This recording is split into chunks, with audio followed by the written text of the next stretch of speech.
welcome to this episode of Pardon Your French podcast in partnership with Coppercock Distillery.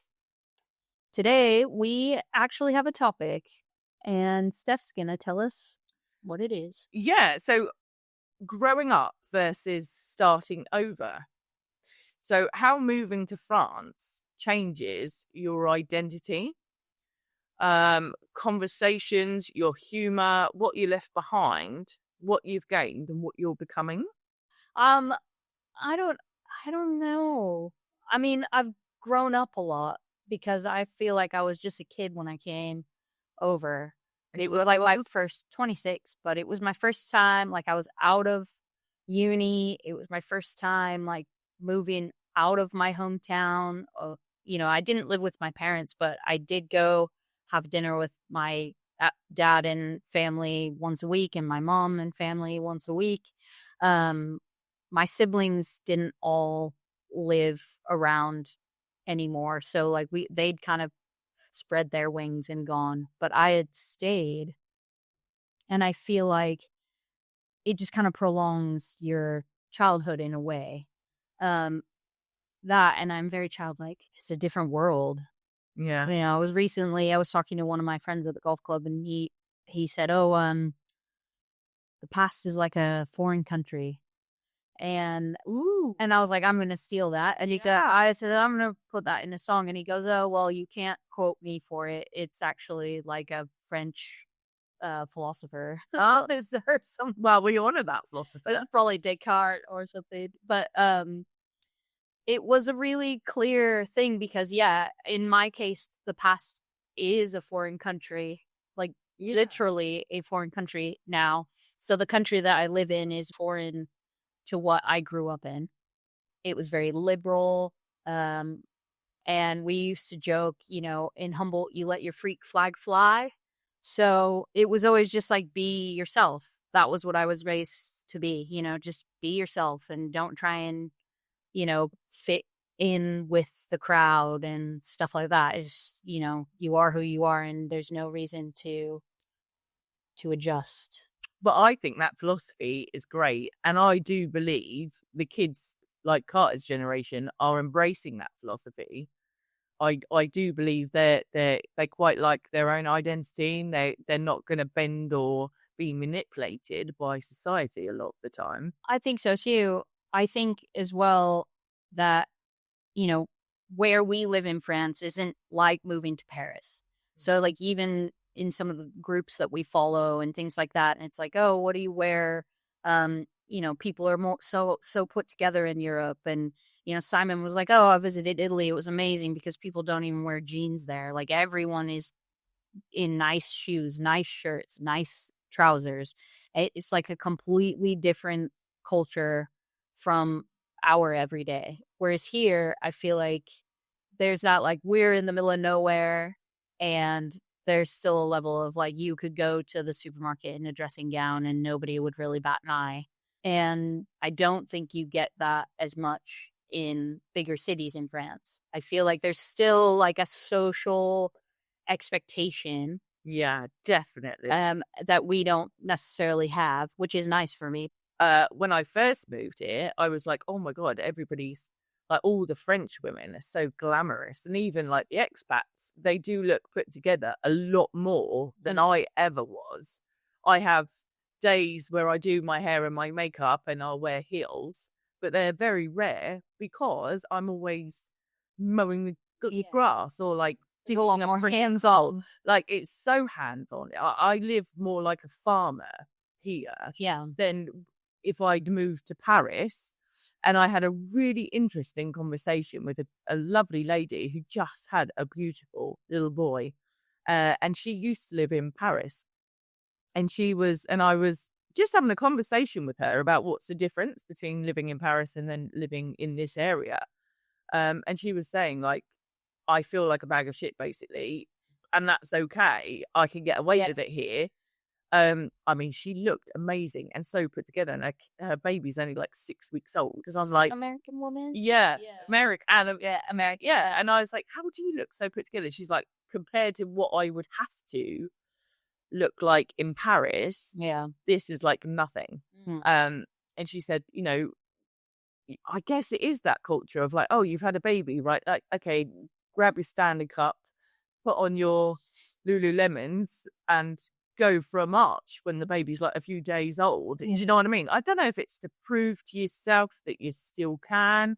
I don't know if it's like that's what success looks like up in Paris or Bordeaux, New York. Like, I think it's just a cultural thing. Like, when I am dressed up and I go out, if say we have to stop the supermarket on the way home or whatever, and I'm walking in the supermarket in heels, people look at you. They do. They look because different. they're like, oh, she's dressed up, and it's funny because from where I come from, people would definitely look at you sideways as well, because I wore sweatpants and a sweatshirt every single day of my life until I was 26 years old and moved to France, basically.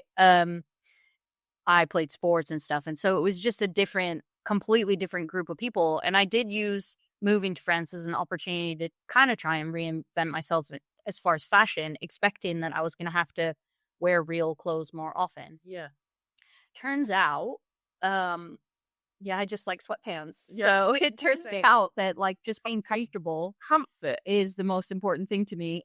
But I did say to a friend, the first time like the golf guys all got together with their wives and stuff for a night out for dinner, and we were only going to Boar's, just a regular pub or whatever, and I was all dressed up, and one of the guys was like, oh wow, because I'm normally in golf attire with them. Oh, well, look at you, you're all dressed up. And I was like, well, yeah, you don't get a lot of opportunities out here to dress up, so if we're going out, I do. And not say it's like, okay, it's okay to not be dressed up, but then it is nice to get to have dressed best up of both worlds. Yeah, it's really acceptable that there's not a dress code no matter where you go. Yeah. And that's where I grew up. And so it is nice to live in a place where it's still kind of like that. There's not a dress code. And that's one of the things that I wouldn't be able to cope with, I don't think, if I lived in Paris. Well, yeah, but that's the fashion capital of the world, isn't it? And it's like a breeding ground for labels and designer this, designer that.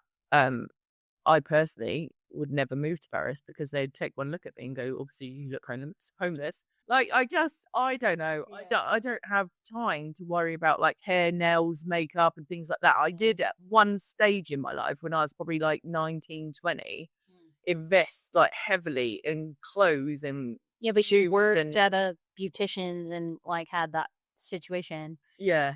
So I think it does, when I was wedding planning, obviously I was wearing, more dressed up every day going out. And when I go to meet a couple, I'll be more dressed up. But like on my way here, I've got a cap on, baseball cap, which is like the ultimate American symbol. But I was going to walk out and I'm like, I'm wearing boots and jeans and a sweatshirt. Simon goes, "You're so American." You just like, and I do obviously have a style that leans more toward American because that's all I know. And like, yes, I do kind of look like I'm about to go work on an oil rig or something like that. But like in the summer, I look like I belong on the beach in LA.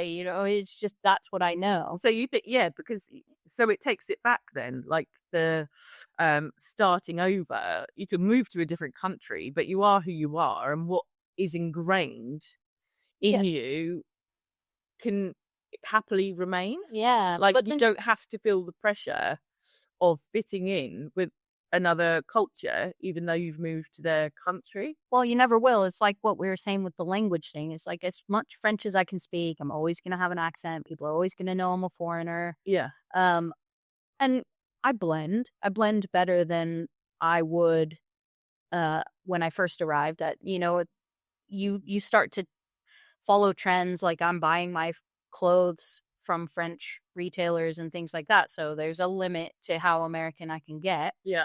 You are who you are. You can reinvent yourself. And unless that is your main goal, is to like completely change the person that you are, I don't think that you will have to. And I don't think that you I think it'd be a very hard challenge. Oh my God, but I do think there is a lot of people that do want to reinvent themselves, that think escaping to a different country is going to be that green flag to go, it's okay now, you can change this, change that. And you're a completely like a Madonna. You know what I mean? You've redone it, but it just never works. You can't. There's one thing to emulate fashion or a new hair trend, but there is a completely different layer to try and invent who you are as a person. You can't unpick that thread and become a completely new person when you move country, whatever country in the world you move to. Like, you can't. You're always going to be the core of who you are. And I think you've got to learn to embrace that core and maybe just expand. It's okay to have like eras. Like, I had eras of like baseball caps. I had eras of being really girly, like extensions, dresses. And then I kind of moved on from that. Yeah.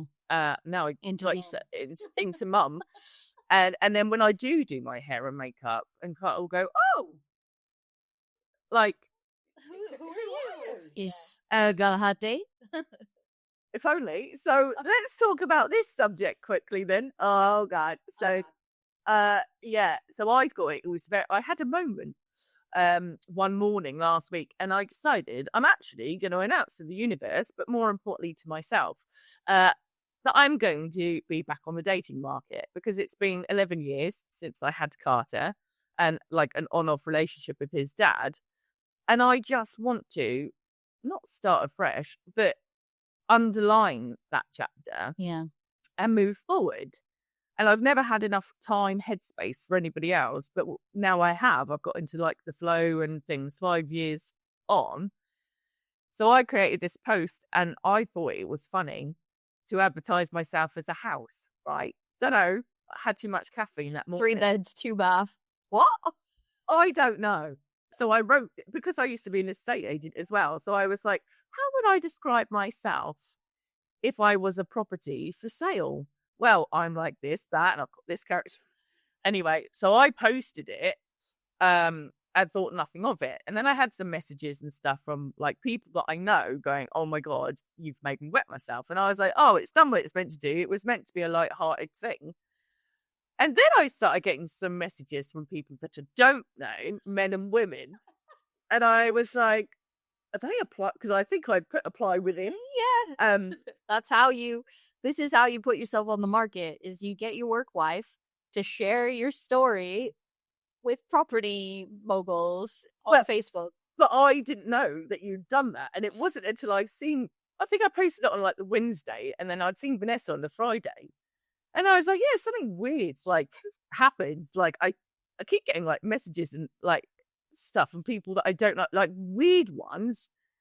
But I don't know how this post about me describing myself being on the dating market like a house has reached so far. And she went, well, it's because I shared it to all the property for sale Facebook market groups.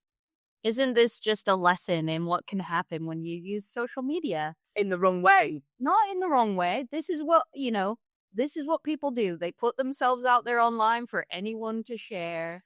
It is like, yeah, that open anything goes. Well, did you get any good hits? No. Nobody good. No, nobody, no great applicants. Lots of applicants, but not great ones. But so I was like, yeah, some moderators messaged me and was like, I don't know if you've posted this into the wrong group, but this is actually for houses for sale. Like not what you're advertising yourself as. So I had upset some of the group moderators. I got to apologize. So then I was like, oh my God, I'm actually going to have to do a post now and tell people, because this is fucking hilarious. Like how this has gone for me having a cup of coffee, thinking I could sell myself in a property description, to basically getting banned from like property groups in France. It's hilarious. And I didn't know how it had occurred. That's why I was so confused. Well, those moderators are silly because they all make you submit your post. Yeah. And they all approve the post before realizing it. Yeah, without reading it. They had like freaking love hearts and stuff like all over the back of my head. Like I don't know how they thought that was an actual for sale. I love house. Anyway, my day. Yeah, so that was interesting. You're welcome. Thank you.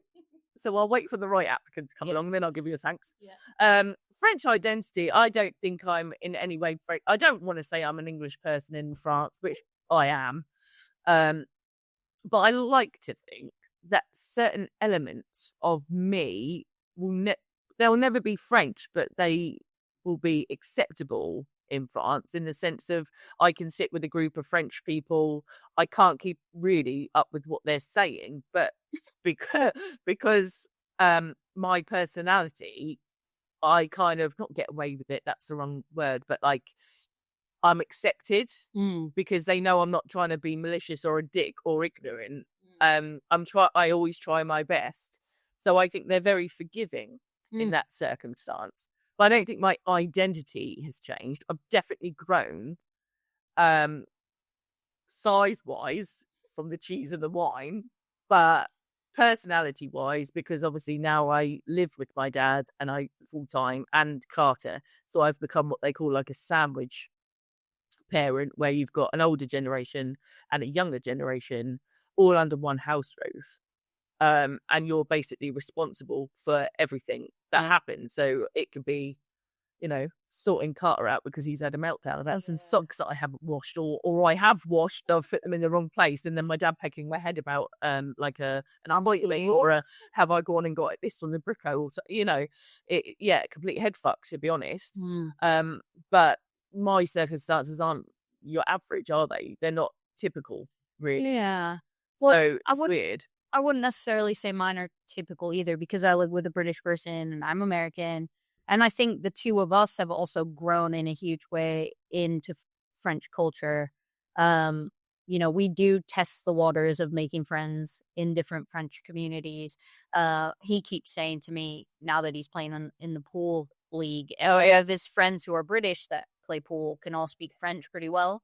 And he goes, oh, I feel like an idiot. But he gets on. Like the problem is I'm always his crutch. So he can always be like, oh, what's he saying? What's he saying? When he has to do it himself, he'll get better. Yeah. And he's like, no, you need to teach me. And I said, no, you need a different teacher, because every time I try and take the time, you go, oh, not now. Oh, I'm tired. Oh, I've got this going. Oh, and it's that thing where I don't want to say I've just completely left him behind, but sometimes in social situations, like I forget to translate for him, and because it takes away from my ability or to experience the conversation. Yeah. So sometimes I don't translate as well as I could. Very frustrating, especially for you, for Carter, because sometimes he has to translate for me and my dad, and he gets very irritated, and I totally get it. I do. Yeah. But then I also feel like, I mean, from a French cultural perspective, just taking your time, relaxing, not rushing, not working yourself to death. These are all things that we fully embrace. Yeah. Those are the parts of French lifestyle you embrace. But on that note, then you also have to be willing to just stand in a queue forever. And you have to have the time. You can never be in a rush. Yeah. Ever. Which I find, although French people do drive quickly and seem to be in a rush sometimes, and loads of times I just pull over because I'm like, you're a bad driver. I don't need you tailgating me. You're obviously trying to get somewhere a lot faster than I am, so just fucking go. Yeah. But yeah, the same issues you have when you're trying to make friends in English with expats are the same situational problems you encounter trying to make friends with French people. So we have people who approach us, who speak English, who want to get to know us, and that's great. And you start chatting with them, and you get to know them, and it's the same situation. It's like they speak a bit of English, so that means that you have to give them a chance. And it's hard partly because they're a completely different culture, different language, where we are in France, what they do for work. There are loads of people that you're still going to meet that you don't want to be friends with.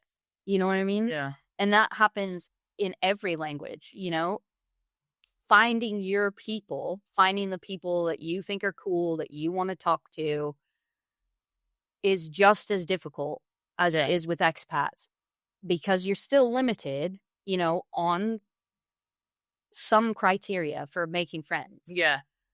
Like what we were talking about at weddings and stuff, you know, the staff are all French and stuff, but like they're generally younger than I am. And they're all really into CrossFit, and I'm fucking not into CrossFit. You know what I mean? And so like when that is the main thing about them that they talk about, and I can hear them chatting about it with each other about the competitions and what they're training and all this stuff. I'm like, okay, so all those people can't be my friend. Because, like, that is, you know, if they just wanted to, like, hang out and drink some beers and talk about TV, I mean, really, you know what I mean? Yeah. Yeah, it's that same... The commonality of what you can chat about and have a discussion about. I boiled mine down because I can chat to lots of different types of people about lots of different things. I'm no way an expert in any one thing. I can kind of blend in with most conversation, and I'm always eager to learn. So when I sit with somebody who's in their 70s talking about, I don't know, lawnmowers or something, I can have that conversation because I'm happy to learn. Or I can talk to somebody Carter's age and they'll tell me about this computer game, or you know what I mean? Like, I can blend in the conversations, but I've then boiled it down to, does this, if I was to let somebody in my life now, because I've filtered so much, are they a radiator or a drain? Do they radiate good energy? Do I feel warm or relaxed in their presence, or do I feel on edge and that I'm giving all my energy to that person to feed them? Because that's what I used to do all the time. And then be depleted and then burn out and then have to rest, recuperate to go. And then I'd make the same mistake time and time again. So actually, I would say in the last probably month, I've generated this, it's not a superpower, it's generated this skill set to be able to go, I can sit and you could be talking at me and I can pick up whether my energy is leaking out and filling their cup, or whether we can like bounce and radiate off each other. So the moment I feel my energy leaking or I've checked out, or like Carter goes, you've got the zombies, which is where I'm going like, oh, this person, you know what I mean? So I've got quite good at that now. So taking it back then to how moving to France changes your identity emotionally, then I've grown up a little bit, I would say, trusting the process because I am forced to comply is definitely changed who I am, because I would be a Simon. I would like fight every single inch, you know, because I was born with grit, and you can't be gritty out here in certain situations. You have to just go, okay, it's out of my hands. And that's very alien to me, to just not have to force not people or will, but like processes, you know what I mean? To know that I've done all that I can do and go, well, I just have to sit back and wait then. It's very like, oh, this is very weird. Like, it's gone out there into the ether and I can't do anything about it now. And it takes getting used to when you're used to a situation. And like a lot of it is probably things that could be more immediate. Like if you made a phone call, it might get sorted right away. Coming from a culture that's like all online, and you can make a phone call and sort it. And the customer service in America, and how the customer is always right. I remember coming out and like having to get insurance. So I had to have health insurance for my visa for 365 days out of the year. So I'd have to have like a travel insurance that covered me up to a certain amount. And every year I'd have to phone and renew it. And it was like, it's coming up on my renewal date. Phone, 10 minutes later, everything's paid for, completely sorted. I still don't have a carte vitale in this country.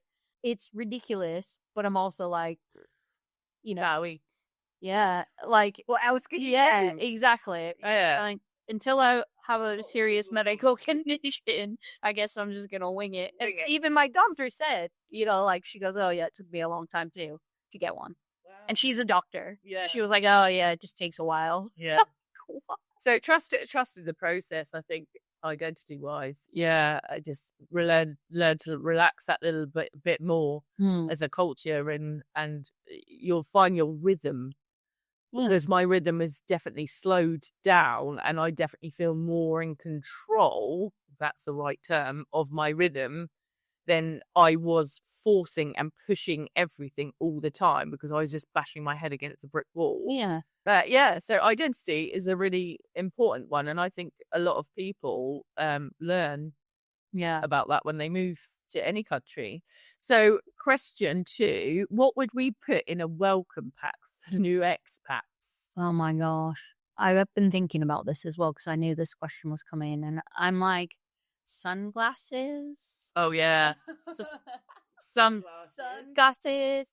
I would put a big effort into like either finding where to get car parts for your car specifically, or learning the names of car parts. I would put a lot of effort into like vocabulary about really practical everyday things that you need to know. Yeah.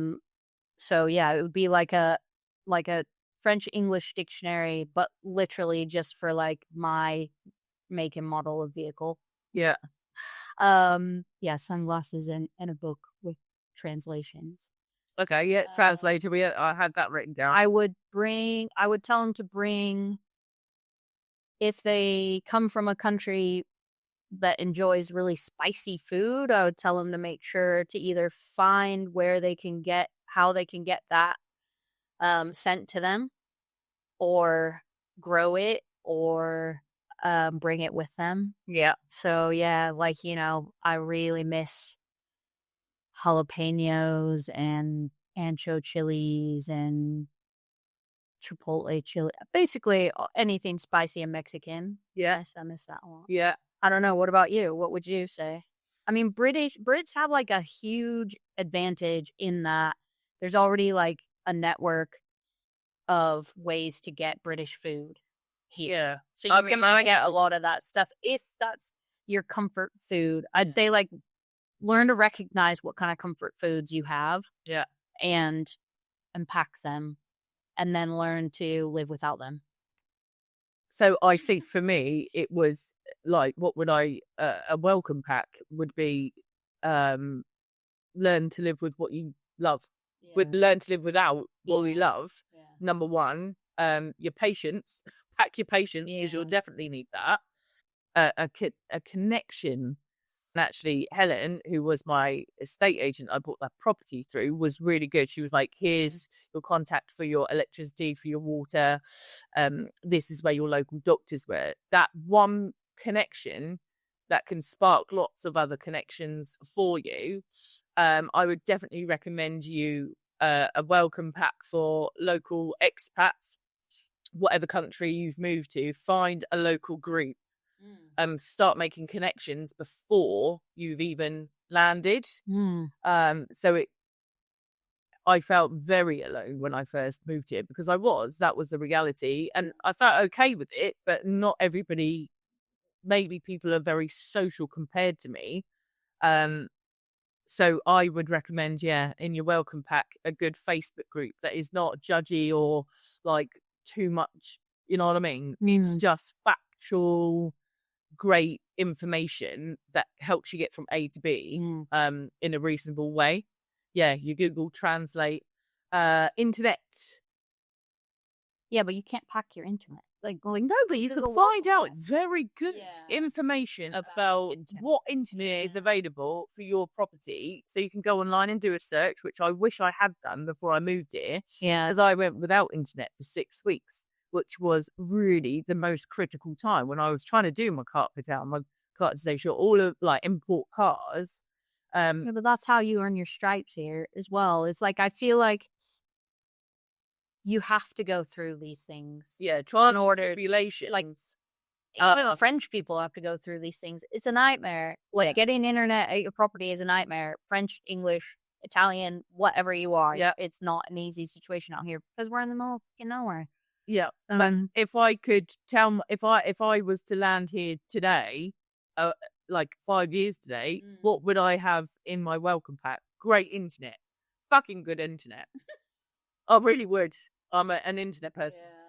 I'd say plug adapters. I mean, oh God. There is never enough plug adapters. And it's amazing because I've lived here for so long. We have hardly any English things, but for some reason we need them all the time. We always need them. I have to keep taking that one out for the TV, putting it up there for the toaster, even though I've got about 10 toasters that are French up at the May house. My favourite toaster is a English one that I've got in there. Okay, so I think, welcome pack. And everything else is just a surprise. I think there's some glitter in your welcome. Yeah, like I said, I think a huge part of living here is learning the ropes. It's earning your stripes. Is having to go through those moments of like, I've got no fucking idea what's going on, or is this ever going to happen, or why don't we have internet? It's been 3 months and I pay the bill every month. Yeah. I would put measuring cups, like a right. So like in the US, we don't use. Well, I had never used a scale to like weigh out flour, and we use cups. Which confuses me when I'm looking online and I'm going, what the frick is 3/4 of a cup? Yeah, so I would bring. Those were things I didn't have. So, I would bring measuring cups, which I ended up bringing back at one point. This is so silly because I do so much cooking. I'd get a really good peeler, which I actually got. I had my dad send me as a gift one year from Pampered Chef because it's a nice peeler. Because you guys peel toward you. No, I do towards Whereas you really like so I got when I lose my fingers kind of thing. And then my sister sent me a bunch of small forks because you guys have teaspoons and tablespoons. And in the US, we have like salad forks and big forks. Yeah, normal size forks I've never really dealt with. That would freak me out. That would take it too far for me. Small forks. Oh, I can't cope with that. But yeah, so if you're American, you want to bring some small forks, measuring cups, and a good peeler. Yeah. And if you're English, just fucking go without. Yeah. And on that note, thank you again for watching and listening. And please share and follow and subscribe because it's we're snowballing, which is amazing. So that is thanks to all you guys and all your commitment to us, and we are committed to you. So have a good one. See you next time.